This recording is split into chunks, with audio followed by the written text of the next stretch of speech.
Hindi pa rin nagpapakita si Senador Bato de la Rosa mula nang sabihin ni Ombudsman Jesus Crispin Remulla na may warrant of arrest na ang International Criminal Court para sa kanya. Ayon kay Senador Ping Lacson, nagbiro daw noon si de la Rosa na ibe-break ang record ni Lacson sa pagtatago. May unang balita si Rafi Tima. Bago ang plenary session, nagtipon muna ang mga miyembro ng Senate Minority Bloc, pero kapansin-pansin na wala roon si Senador Bato de la Rosa. Simula noong sinabi ni Ombudsman Jesus Crispin Remulla na may arrest warrant na ang International Criminal Court o ICC laban sa senador, hindi na pumasok si de la Rosa. Maging ang budget hearing ng security agencies na siya dapat ang sponsor, hindi niya sinipot. Sabi ni Senate President Tito Soto, maaaring mag-hide ng ethics complaint ang mga bumabatikos kay de la Rosa. Kung mayroong mga kababayan tayo na gustong tanungin itong ganyan, at saka gustong panagutin ng isang legislator, mag-file sila ng ethics complaint. Ito na magandang remedyo para matalakay natin yan.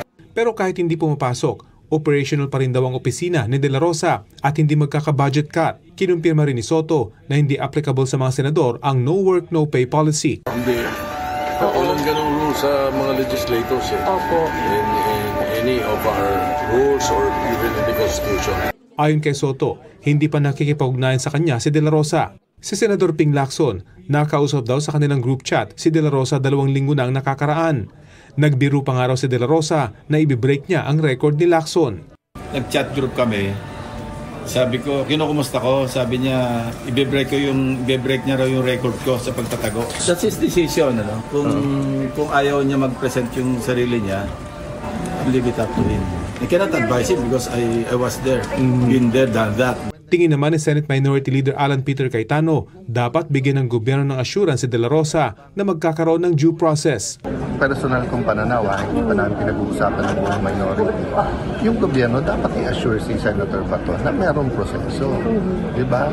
Kasi kung sasabihin anytime, pwede kang damputin at dalhin sa ibang bansa. Hindi ko sinasabing option sa lahat yun na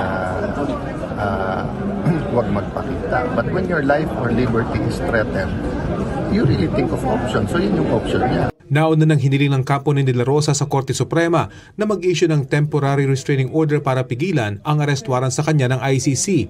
Pero ang Office of the Solicitor General hiniling sa Korte Suprema na tanggihan ito.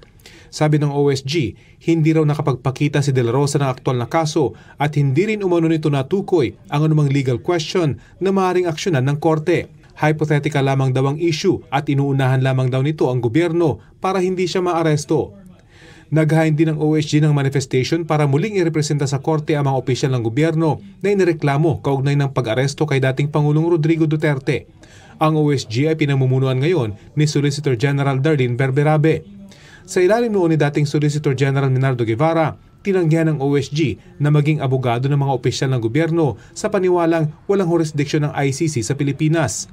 Sa isang pahayag, sinabi ng abogado ni Duterte at de la Rosa na hindi dapat pabago-bago ang posisyon ng OSG, depende sa anyay political weather.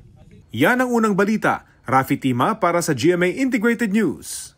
Igan, mauna ka sa mga balita, mag-subscribe na sa GMA Integrated News sa YouTube para sa iba't ibang ulat sa ating bansa.